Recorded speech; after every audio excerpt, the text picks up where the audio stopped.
वो national corruption agency बन चुकी है।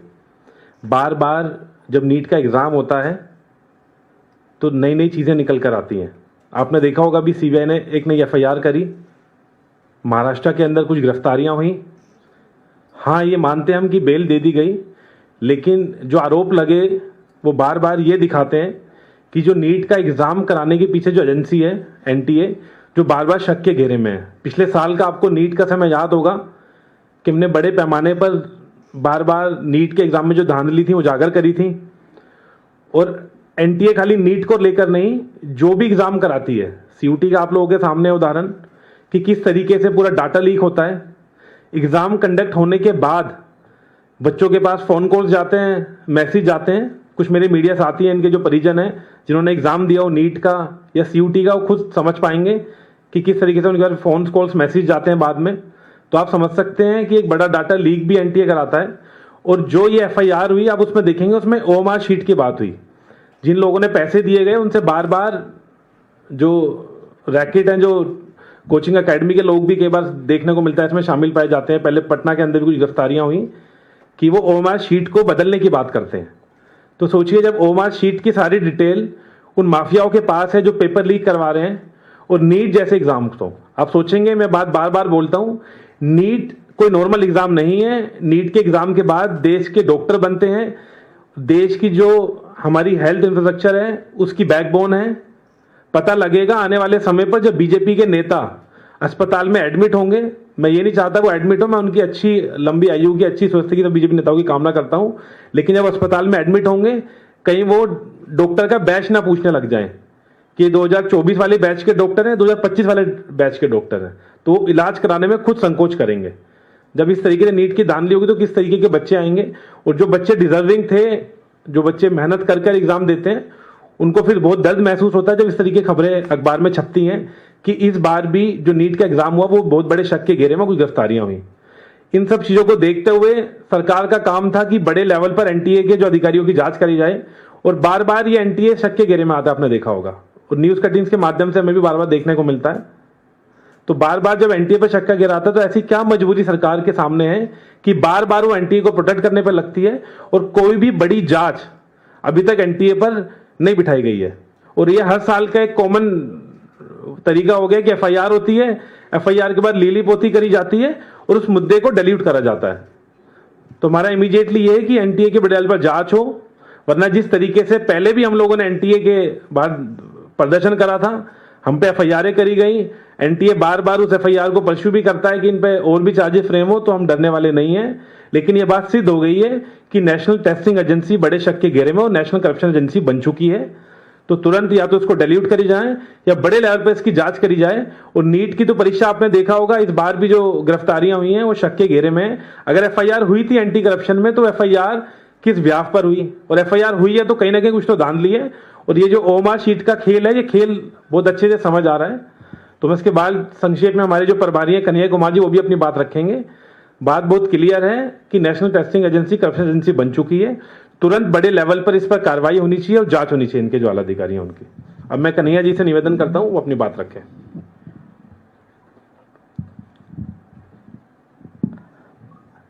मीडिया के साथियों, जैसा कि हमारे राष्ट्रीय अध्यक्ष जी ने आपको बताया कि एक बार फिर नीट के एग्ज़ाम पर, उसकी ट्रांसपेरेंसी पर और इसको कंडक्ट कराने वाली एजेंसी एनटीए पर प्रश्न चिन्ह खड़ा हुआ है।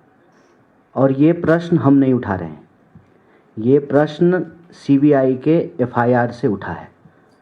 सीबीआई ने महाराष्ट्र में एक एफआईआर लॉन्च किया, उसमें 2 लोगों की गिरफ्तारी हुई, 3 लोग एब्सकॉन्डिंग हैं। जिन 2 लोगों की गिरफ्तारी हुई उनको बेल मिल चुका है, और ये गिरफ्तारियां एंटी करप्शन एक्ट के तहत किया गया है। अब इससे 3 महत्वपूर्ण सवाल उत्पन्न होते हैं। पहला कि सीबीआई कह रही है कि इसमें एनटीए के कोई अधिकारी के संलिप्त होने की कोई संभावना नहीं है। प्रश्न यह है कि अगर कोई सरकारी अधिकारी संलिप्त नहीं है तो एंटी करप्शन के तहत एफआईआर क्यों किया गया है? अगर ये इंडिविजुअल क्राइम है तो फिर एंटी करप्शन एक्ट को क्यों इन्वोक किया गया है, उसका इस्तेमाल क्यों किया गया है? दूसरा, जब 3 लोग एब्सकॉन्डिंग हैं तो 2 लोगों को बेल कैसे मिल गई? और तीसरा कि जिस तरीके का डिटेल्स स्टूडेंट के पेरेंट्स ने दिया है, जो मीडिया रिपोर्ट में आई है, क्या ये संभव है कि बिना किसी बड़े अधिकारी की संलिप्तता का इतना बड़ा गड़बड़ी जो है एग्जाम के अंदर हो? यह जो पूरा का पूरा परिस्थिति है, उसमें देशवासियों को ये सोचने की ज़रूरत है। अभिभावक बड़ी मुश्किल से अपना पेट काट करके अपने बच्चों को इस उम्मीद में पढ़ाते हैं कि एक दिन वो बच्चे अपनी प्रतिभा के दम पर सही जगह सही स्थान प्राप्त करके उनका और अपने परिवार का और अपने जीवन का भला करेंगे। लेकिन नतीजा क्या है? नतीजा ये है कि एक तरफ प्रधानमंत्री परीक्षा पर चर्चा करते हैं और देश की शायद ही कोई ऐसी परीक्षा हो जिस पर कोई प्रश्न चिन्ह नहीं खड़ा होता हो। कोई साल ऐसा नहीं बीतता है, कोई राज्य ऐसा नहीं है जहां पर प्रश्न पत्र लीक नहीं हो रहे हैं। सवाल ये है कि इस सरकार की प्राथमिकता क्या है? इस सरकार की प्राथमिकता केवल और केवल वीडियो बनाने की है। चाहे वो परीक्षा के नाम पे वीडियो बनाएं, चाहे कोई दुर्घटना हो जाए तब वीडियो बनाएं, उनको बस रील बनाने से मतलब है। इतना बड़ा सवाल खड़ा हो रहा है और हर साल नहीं, बहुत भारी मन से हम आपके बीच में आकर के ये बात रख रहे हैं। हम नहीं चाहते हैं कि हमारी देश की संस्थाओं पर कोई प्रश्न चिन्ह खड़ा हो, लेकिन जो उनके कार्य प्रणाली है उनसे ये प्रश्न चिन्ह उठता है।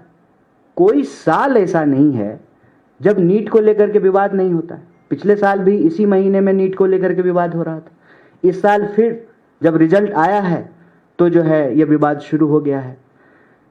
साल दर साल हर परीक्षा पे जब प्रश्न उठ रहे हैं तो सरकार क्या कर रही है?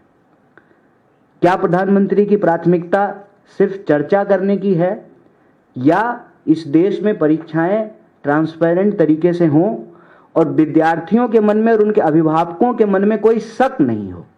अब बताइए, देश भर के विद्यार्थी और अभिभावक क्या सोचेंगे?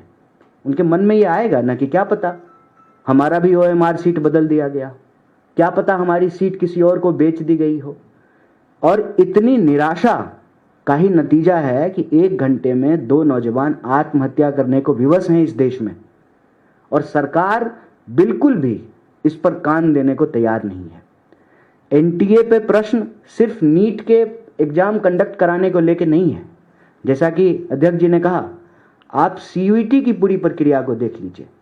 300 से ज़्यादा विश्वविद्यालय CUET के तहत एंट्रेंस प्रक्रिया को पूरा करते हैं। नतीजा ये है कि जिन यूनिवर्सिटीज़ के अपने ट्रांसपेरेंट इन हाउस प्रोसेस थे, उस प्रोसेस को डिस्टर्ब कर दिया गया है और ये करने के लिए उनको मजबूर किया गया है कि आपको UGC से ग्रांट तभी मिलेगा जब आप CUET के तहत जो है अपने यहाँ एडमिशन करवाएंगे। और दिल्ली विश्वविद्यालय जैसे प्रतिष्ठित विश्वविद्यालय को इससे समस्या ये हो रही है कि अभी कल एग्जाम खत्म हुआ है और फिर जो है जुलाई में नया सेशन शुरू हो जाएगा। एक ऑनर्स पेपर के लिए विद्यार्थी को 7 एग्जाम देना पड़ रहा है। जो एग्जाम दिल्ली यूनिवर्सिटी का मई में कंडक्ट हो जाता था, कंप्लीट हो जाता था, इस जून की तपती गर्मी में जो है उनको एग्जाम देना पड़ रहा है। और आप एग्जामिनेशन हॉल की स्थिति जाकर के देख लीजिए, पंखा नहीं है, कूलर नहीं है, एग्जाम देते देते विद्यार्थी बेहोश हो रहे हैं, फेंट हो रहे हैं। तो प्रश्न ये उठता है कि आपसे ना यूनिवर्सिटी चल रही है, ना जो है आप ट्रांसपेरेंट तरीके से एग्जाम ले रहे हैं, ना आप लोगों को रोजगार दे पा रहे हैं, ना जो है क्लासरूम में शिक्षक बहाल किए जा रहे हैं। FYUP 4 year undergraduate programme जो है वो लागू हो गया, नए इनटेक हो गए, टीचर तो नहीं बढ़ाया गया, उल्टे जो तय सीटें थी डायरेक्ट प्रोफेसर की, असिस्टेंट प्रोफेसर की, उसको समाप्त कर दिया गया। तो जब देश की शिक्षा व्यवस्था की ये हालत हो, लगातार एजुकेशन बजट को कम किया जा रहा हो, एक भी परीक्षा जो है सही तरीके से कंडक्ट नहीं किया जा रहा हो, विश्वविद्यालयों की हालत खराब हो, तो जब क्लासरूम में टीचर नहीं है तो कैसे विश्वगुरु बनेंगे? रील बना करके, टिकटॉक पे वीडियो बना करके कैसे बनेंगे विश्वगुरु? जिस देश में डॉक्टर जैसा इतना इतना शानदार प्रोफेशन है, कहते हैं कि धरती पर भगवान के रूप हैं डॉक्टर, उनकी परीक्षा ही अगर ठीक से नहीं ली जा रही है तो फिर हम अपने देश की शिक्षा व्यवस्था को और अपने देश के भविष्य को कहां पहुंचा रहे हैं। अगर हम सही तरीके से लोगों को पढ़ाएंगे नहीं, हमारे विश्वविद्यालय अच्छे नहीं होंगे, परीक्षाएं समय पे नहीं होगी, परीक्षाएं पारदर्शी तरीके से नहीं होगी, परीक्षा कंडक्ट कराने वाली एजेंसियों के ऊपर सवाल खड़े होंगे और एक एजेंसी के खिलाफ दूसरे एजेंसी ने एफआईआर किया है, कांग्रेस पार्टी ने एफआईआर नहीं किया है, सीबीआई ने एफआईआर किया, और जो एफआईआर की कॉपी है उस एफआईआर की कॉपी से ही लिपापोती की बू आती है। आप एंटी करप्शन एक्ट के तहत जो है आप एफआईआर कर रहे हैं, 3 लोग एब्सकॉन्डिंग हैं, तब जो है 2 लोग अरेस्ट किए गए, उनको जो है बेल मिल जाता है, और फिर क्लेरिफिकेशन आता है सीबीआई का कि इसमें एनटीए का कोई अधिकारी इन्वॉल्व नहीं है। एनटीए का कोई अधिकारी इन्वॉल्व नहीं है तो वो जो करप्शन करने वाले लोग हैं, क्या उनको सपना आया था ओएमआर सीट का? कैसे जो है उनको ये इंपॉर्टेंट इंफॉर्मेशन मिलती है? सीयूटी का एग्जाम होता है, सारा डेटा जो है स्टूडेंट्स जो उसमें अपियर हुए हैं वो प्राइवेट कॉलेजेस के पास है। एक बार एग्जाम कंडक्ट हो जाएगा, रिजल्ट आ जाएगा, सबके घर पे जो है सबके अभिभावकों के घर पे फोन आने शुरू होते हैं कि आ जाइए आप हमारे यहाँ एडमिशन ले लीजिए। जानबूझ करके जो पब्लिक फंडेड यूनिवर्सिटीज हैं उसके एडमिशन की प्रक्रिया को लेट कर दिया जाता है कि पहले प्राइवेट कॉलेज जो हैं उनके सीटें भर जाएं, फिर जो है पब्लिक फंडेड इंस्टीट्यूट में जो है एडमिशन प्रक्रिया शुरू होगी। तो ये एक बहुत बड़ा सवाल है। शिक्षा हमारी प्राथमिकता है और किसी भी देश के लिए शिक्षा प्राथमिकता होनी चाहिए। बिना शिक्षा का कोई देश आगे नहीं बढ़ सकता है। बिना क्लासरूम में टीचर के कोई देश विश्वगुरु नहीं बन सकता है। बिना अच्छे डॉक्टरों के हमारी हेल्थ व्यवस्था जो है वो ठीक नहीं हो सकती है। ये सारे गंभीर विषय हैं जिसको लेकर के हम आज ये प्रेस वार्ता कर रहे हैं, और मुझे पूरी उम्मीद है अपने देश की मीडिया से, आप लोकतंत्र के प्रहरी हैं, आप इस गंभीर विषय को जरूर उठाएंगे और जो प्रश्न चिन्ह सीबीआई के एफआईआर से पैदा हुआ है वो आप हमारी बात को सरकार तक लेकर जाएंगे। बहुत बहुत धन्यवाद।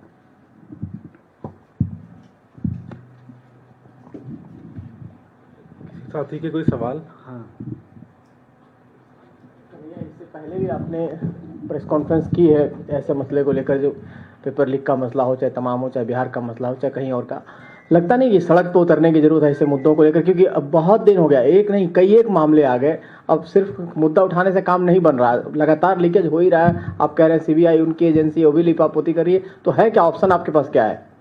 बिल्कुल ठीक बात है। सड़क पे उतरने की ज़रूरत है और ये ज़रूरत महसूस करके हम सड़क पे उतर भी रहे हैं। पिछली बार जब नीट की परीक्षा में धांधली हुई, अरेस्टिंग हुई, लीक का मामला आया, तो एनएसयूआई जो है पूरे देश में इस मामले को उठाई और जो है हमारे जो कार्यकर्ता हैं, नेता हैं, राष्ट्रीय अध्यक्ष पे भी जो है एफआईआर हुआ, तालाबंदी तक की गई जो है उनके ऑफिस पे। तो सड़क पे उतरने की ज़रूरत है। साथ ही साथ हम अपनी बात को इस देश के आम लोगों तक भी पहुंचाना चाहते हैं कि आप अपने आप को मत कोसिए।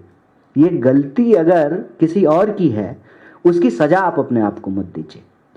अगर सरकार की प्राथमिकता सिर्फ चुनाव जीतने की है तो मैं कहता हूं कि अगर आप बेकारी से परेशान हैं, महंगाई से परेशान हैं, प्रश्न पत्र लीक होने से परेशान हैं, तो आपको ये जो चाहते हैं इनके खेल में इनको हराना पड़ेगा। और ये चाहते हैं किसी भी तरह से चुनाव जीतना। आप एक बार इनको चुनाव हराना शुरू कर दीजिए, अपने आप जो है इनकी दवाई हो जाएगी। अभी आपने बिहार का मामला देखा होगा कि जिनका काम है एग्जाम लेना और नौकरी देना, वो खुद ही एग्जाम दे रहे हैं और नौकरी ले रहे हैं। आपने देखा? तो कहते हैं कहाँ तो तय था चिरागा हर एक घर के लिए, कहाँ चिराग मयस्सर नहीं शहर के लिए। जहां बेरोजगारी इतनी ज्यादा हो वहां मंत्री खुद ही प्रोफेसर बन रहे हैं। और सिर्फ मंत्री नहीं बन रहे हैं, बेटा, बेटी, दामाद सब बन रहा है, साला, साली। तो यही चल रहा है ना कि नेता हो रहे हैं माला माल और देश के लोग हैं बेहाल। ये कितना बड़ा प्रश्न है, आप सोचिए। कोई ऐसा आयोग नहीं है जो सारा आयोग जो है ना, कोई दामाद आयोग है, कोई बेटी आयोग है, कोई बेटा आयोग है, वो सब चल रहा है। और ये किसी एक राज्य का मामला नहीं है, चाहे केंद्र सरकार के अधीन आने वाली प्रक्रियाएं हो या राज्य के अधीन आने वाली प्रक्रियाएं, सब धन जो है इन्होंने 22 पसेरी कर दिया है। यही चल रहा है। तो मैं बिल्कुल इस बात से सहमत हूँ कि उठाना चाहिए मुद्दे को, और हम उठा भी रहे हैं, और उसी का नतीजा है कि कोई ऐसा राज्य नहीं है।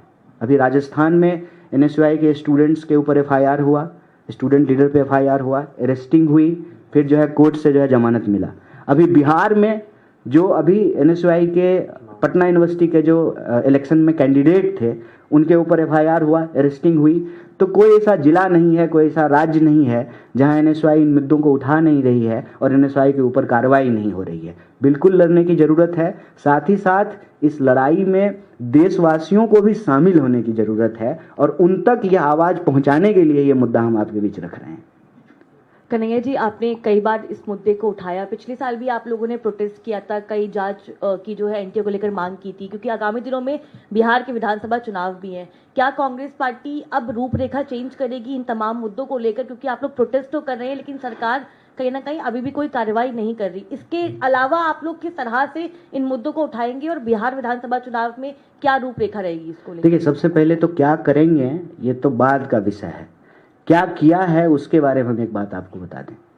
पेपर लीक का मामला जब राजस्थान में हमारी सरकार थी आया तो बहुत ही स्ट्रिक्ट एक्शन लिया गया, तो हमारी सरकार चली गई। नहीं तो प्लान ये था कि पेपर लीक के खिलाफ एक सख्त कानून लाने की ज़रूरत है, और जो इसमें इन्वॉल्व हैं उनको सजा दे करके एक उदाहरण पेश करने की ज़रूरत है, ताकि हमारी देश की जो संस्थाएं हैं और उसकी जो प्रक्रिया है वह जो संदेह के घेरे में आई है तो आम लोगों की विश्वास की बहाली की जा सके। उसके बाद तेलंगाना में जब चुनाव हो रहे थे तो पेपर लीक एक हमारा बहुत बड़ा मुद्दा था।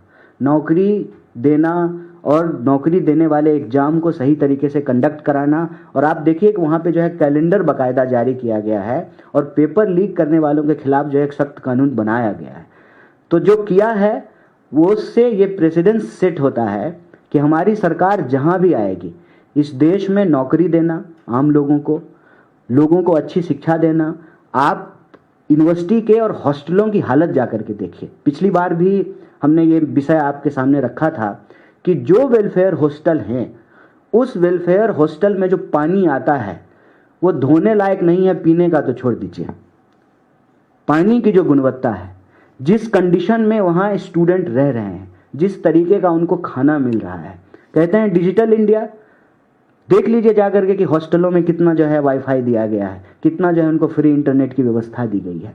तो मतलब मंत्री जी लोग जो है रील बना रहे हैं 5G पे धनाधन, और विद्यार्थियों को पढ़ने के लिए, प्रश्न पत्र डाउनलोड करने के लिए, ऑनलाइन एग्जाम देने के लिए उनको कनेक्टिविटी नहीं मिल रही है, उनको इंटरनेट नहीं मिल रहा है। तो ये विषय हमारी प्राथमिकता है, और बिहार में भी हम लगातार हर हॉस्टल में जा रहे हैं। अभी सरकार जो है हमारे हॉस्टल प्रोग्राम के बाद जो नया सर्कुलर जारी की है बिहार में। तो बोलना ज़रूरी है, लड़ना ज़रूरी है, विपक्ष के नाते इन मुद्दों को उठाना ज़रूरी है, क्योंकि विपक्ष अगर सही तरीके से इन मुद्दों को नहीं उठाएगा तो सत्ता को तानाशाही में बदलने में ज़्यादा वक्त नहीं लगेगा।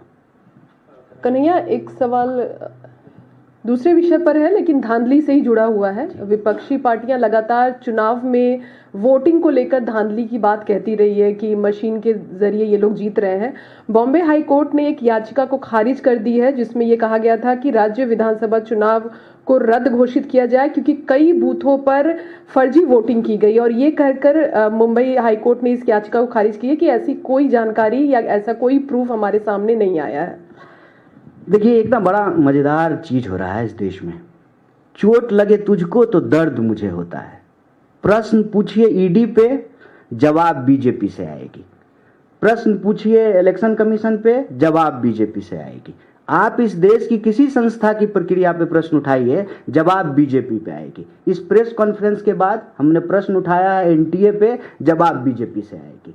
चोट लगे तुझको तो दर्द मुझे होता है। ये ना और ज्यादा जो है संदेह पैदा करता है। हम प्रश्न उठा रहे हैं इलेक्शन कमीशन से, जितना तेरा उतना मेरा। भाई, इलेक्शन कमीशन किसी एक पार्टी का तो नहीं है, ये भाजपा का IT सेल तो नहीं है, उसके हेड जो है वो मालवीय तो नहीं है, तो ये क्यों परेशान हो रहे हैं? हम इलेक्शन कमीशन से सवाल पूछ रहे हैं, उसका जवाब इलेक्शन कमीशन दे। आप देखिए कि उस एक सवाल को छुपाने के लिए, कहते हैं कि एक झूठ को छुपाने के लिए 1000 झूठ बोले जाते हैं और 1000 प्रश्न खड़ा कर देते हैं। अगर हमारे सवाल में कोई तथ्य नहीं है, आज ही इलेक्शन कमीशन की टीम बिहार पहुंची है, और कह रही है कि डोर टू डोर जाकर के जो है हम वोटर प्रक्रिया की जांच करेंगे। क्यों? आप तो बड़ा कॉन्फिडेंट थे, सब सही चल रहा है चकाचक, तो फिर ये करने की क्यों जरूरत है? मतलब हमारे प्रश्न में तथ्य है। कहीं से कोई चीज खारिज हो जाए तो उससे जो है सत्य थोड़ी नदारत हो जाएगा। जो लोग इस देश में रहते हैं, हम सब लोग धरती पे ही रह रहे हैं, मंगल पे तो है नहीं, तो क्या हो रहा है, हम टेबल के इस तरफ हैं, आप टेबल के उस तरफ हैं, इसका यह मतलब थोड़ी है कि हमको ज्यादा पता है और आपको नहीं पता है। आपको भी पता है, आप भी इस देश के नागरिक हैं, आप रह रहे हैं, आप देख रहे हैं कि क्या हो रहा है। ये प्रश्न खड़ा नहीं होता है कि अचानक से जो है 29,000 वोटर जो है मुख्यमंत्री के जो है कॉन्स्टिट्यूंसी में ऐड हो जाता है। अचानक से जो है एक बिल्डिंग में जो है 5500 वोटर ऐड हो जाता है, जहां वोट का मार्जिन जो है 1500 हो, 1100 हो, 1000 हो। आप हरियाणा का चुनाव उठा के देख लीजिए, आप महाराष्ट्र का चुनाव उठा करके देख लीजिए, पिछली बार 2020 का बिहार का चुनाव उठा करके देख लीजिए, 10-12 हजार के अंतर पे तो सरकार बन जा रही है। अगर आप इंडिया ब्लॉक के वोट को काउंट करेंगे, एनडीए के वोट को काउंट करेंगे, तो 10-12 हजार के वोट के फर्क पे तो सरकारें बन जा रही हैं। अभी जो है वक्त पे वोटिंग हुई, इंडिया का वोट देख लीजिए और एनडीए का वोट देख लीजिए, 7 एमपी का अंतर है। तो क्या ये डर की राजनीति नहीं कर रहे हैं? बिल्कुल कर रहे हैं। आप सुबह जो है ईडी भेजते हैं, शाम में जो है उस बिजनेस हाउस का जो है हॉस्टाइल टेक ओवर हो जाता है। सारे जो है, मैं मीडिया हाउस के विषय से जुड़ा हुआ एक प्रश्न यहां रख रहा हूं कि एनडीटीवी के मालिक पे जो है चार्जेस लगे और एनडीटीवी अब अदानी के पास चला गया है, सारा चार्ज खत्म हो गया है, वो भी फ्री हो गए हैं। ये हॉस्टाइल टेक ओवर नहीं है, सरासर जो है इस देश की लोकतांत्रिक संस्थाओं का दुरुपयोग कर रहे हैं, लोकतंत्र का गला घोट रहे हैं और आपातकाल की बरसी मना रहे हैं। मित्रकाल के इस दौर में जो यह खुलेआम बेईमानी चल रही है, उस बेईमानी के ऊपर हम प्रश्न करेंगे। एक दरवाजे पे खारिज कर देंगे तो दूसरे दरवाजे पे जाएंगे, दूसरे पे खारिज करेंगे तो तीसरे पे जाएंगे, क्योंकि हम लोकतंत्र के प्रति प्रतिबद्ध हैं। लोकतांत्रिक संस्थाओं को बचाना हमारा धर्म है, हमारा कर्तव्य है, इसको करते रहेंगे। और याद रखिएगा, ये मानेंगे। अभी गए हैं ना Bihar door to door voter list check करने के लिए, इनको करना पड़ेगा, क्योंकि ये देश मुर्दों का देश नहीं है। इसी के ऊपर बात है कि आप चुनाव आयोग की बिहार उस पर बात की, वहाँ पर एक और कंट्रोवर्सी इस बात को लेकर खड़ी हुई है कि बर्थ प्लेस पूछ रहे हैं, आप इसका प्रूफ कीजिए कि आप भारतीय नागरिक हैं, कहाँ आप पैदा हुए, और यहाँ तक ना केवल उनके माता पिता के बर्थ प्लेस का भी प्रूफ पूछा जा रहा है। इसको लेके सवाल खड़ा हो रहा है। दूसरा, प्रशांत किशोर ने ये कहा कि राहुल गांधी दिल्ली में बैठ के जो है बिहारियों के लिए बहुत सारी बातें कहते हैं और उनको मॉक करते हैं, लेकिन वहाँ जाते हैं और लेक्चर देते हैं, उनके लेक्चर की जरूरत। किनके लेक्चर की? राहुल गांधी के लिए प्रशांत किशोर ने बात। नहीं, वैसे तो बिहारियों को किसी के लेक्चर की जरूरत नहीं है। खुद जो है बुद्ध जो है वहां पे आकर के बुद्ध हुए हैं, खुद महात्मा गांधी वहां पहुंच करके गांधी हुए हैं, तो किसी के लेक्चर की जरूरत नहीं है। गरीब हैं, मूर्ख नहीं है, ज्ञान और मोक्ष की भूमि है बिहार, किसी के लेक्चर की जरूरत नहीं है। लेकिन यह जो टीका टिप्पणी है, मैं कहता हूं कि किसी पे भी टीका टिप्पणी करने से ज़्यादा ज़रूरी है कि जिस जिम्मेवारी पे हम हैं उस जिम्मेवारी का सही तरीके से निर्वहन करें। वो एक नई पार्टी बनाए हैं, हमको शुभकामनाएं हैं उनकी, खूब मेहनत करें, खूब पसीना बहाएं, ठीक है, खूब जो है लोगों के बीच में जाएं, मुद्दे उठाएं, हम बस उनको शुभकामनाएं देंगे, कोई टीका टिप्पणी नहीं करेंगे। और राहुल गांधी जी पे टीका टिप्पणी करके बहुत लोगों का काम चलता है, ये कोई नई बात नहीं है। दिक्कत यह है कि टीका टिप्पणी करने के बाद भी वो जो प्रश्न उठाते हैं देश को वो मानना पड़ता है। मैं गिनती से जो है आपको कई सवाल गिना सकता हूँ। जीएसटी पे उन्होंने कहा कि ये गब्बर सिंह टैक्स है, कितना अमेंडमेंट आ चुका है? 2 दर्जन से ज़्यादा। उन्होंने कहा कि नोटबंदी के बाद जो है देश का जो छोटा व्यापार है, जो नगद व्यापार करता है, वो तबाह हो जाएगा। सरकार का फिनेंशियल रिपोर्ट उठा करके देख लीजिए। उन्होंने कहा कि कोविड में तमाशा मत कीजिए, रील बनाने से ही भागेगा नहीं, ये लाइक और व्यूज का मामला नहीं है, ये बीमारी है, महामारी बन जाएगी। क्या हुआ कोविड पे हाल? कोविड पे हाल ये होगा कि भाजपा के नेता भी चल बसे, आत्मा को शांति। जो प्रश्न वो कह रहे हैं वो प्रश्न आपको बाद में मानना पड़ रहा है। अभी वॉर हुआ, इससे पहले उन्होंने कहा कि वॉरफेयर बदल गया है, अब जो है दिल्ली में बैठ करके भी हम सुरक्षित नहीं हैं। पहले होता था कि बॉर्डर एरिया में रहने वाले गांव खाली कराए जाते थे, अब कहाँ खाली कराएंगे? अब तो जो है 500-500 किलोमीटर दूर जाकर के बम जो है टारगेटेड तरीके से मारा जा रहा है। तो वॉरफेयर बदल गया है, कंबस्ट इंजन नहीं चलेगा, इंजन का मॉडल बदल गया है और हमको अपने मैन्युफैक्चर सेक्टर को बचा करके चाइना का मुकाबला करना पड़ेगा। सिर्फ जो है भाषण देने से काम नहीं चले, सारी चीज़ें सही साबित हो रही हैं। तो टीका टिप्पणी करने दीजिए। राहुल गांधी जी अपनी बात पर अड़े हुए हैं, देश के लिए जो जरूरी बात है वो कह रहे हैं और बिहार भी देश में ही है, बिहार देश से बाहर नहीं है। अगर बेरोजगारी की बात होगी, नौकरी की बात होगी, परीक्षा की बात होगी, शिक्षा की बात होगी, अच्छे हॉस्टल की बात होगी, तो ये प्रदेश की बात है और देश की बात है। तो क्या दिल्ली में बैठे हुए लोगों को जो है बिहार में बात नहीं करना चाहिए? अगर ऐसा नहीं करना चाहिए फिर तो जो है लाखों लाख बिहारी जो अपना प्रदेश छोड़ करके दूसरी जगह जाते हैं उनको तो बोलना ही नहीं चाहिए, उनको तो कोई प्रश्न ही नहीं खड़ा करना चाहिए।